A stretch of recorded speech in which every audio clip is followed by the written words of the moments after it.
But now let's go on to the final song. Okay. The song that started it all for me, really, with Territorial, before I got into the other ones, Holy Rain. And I remember when I came to you after listening to it a while, and I said, "You Fury, the Lord told me to tell you that there's a whole gospel market out there that you could tap into with that song, because that song is so powerful. It is an awesome testimony." I want you to share with me the story behind Holy Rain. Well, okay. So I happen to have right here a photograph from a letter from prison. Okay. From Michael Tenneson. So I don't know if you can see that. Yeah, I can see it. Oh, so being baptized. All right, Michael. Yep. That's him being baptized in 2016. Amen. And Michael had a very hard past. A lot of that was self-inflicted, and some of that was not. He was pretty much tortured as a kid, went through severe abuse, ended up becoming a maniac. I don't know how else to say it. He and really that's what happened. That's what happened when you deal with years and years of trauma. PTSD. Oh yeah. You turn into a monster.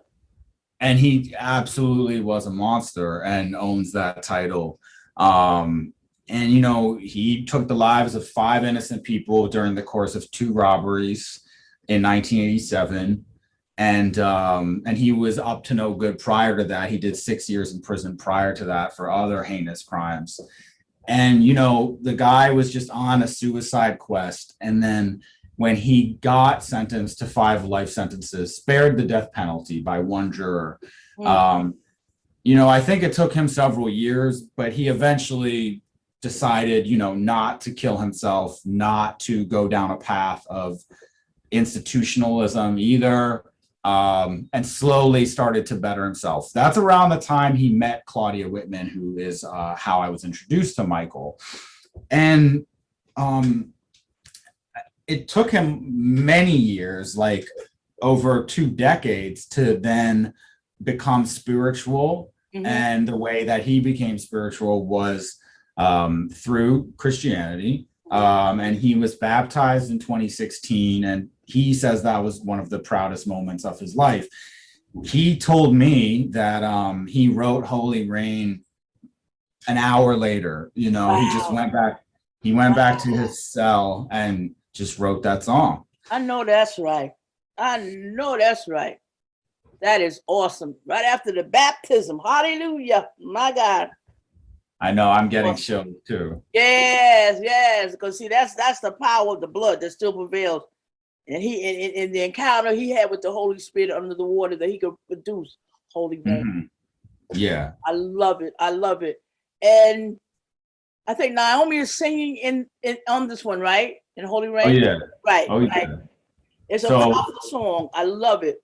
So we can just call a spade a spade. So Apostle did a longer version at one point that had more of an intro, and I ended up not using it in the beginning, just the beginning part, because I felt like the song should just speak for itself lyrically. And we can duke this out, Apostle. I know you're going to have something to say, but that's why I love you.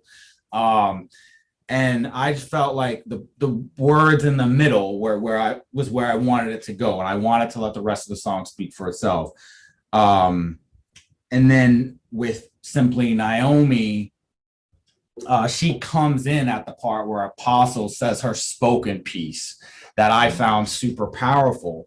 So then as Apostle stops her part, Naomi comes in the second verse, and by the end of the song, she's just letting it all hang. She's just, wash me, Lord, wash me in your holy rain. And she was very special. As you say, Apostle, she was anointed to be on that song, because she did 37 years in prison, was playing gospel music that entire bid. And I think it's safe to say prior to the bid.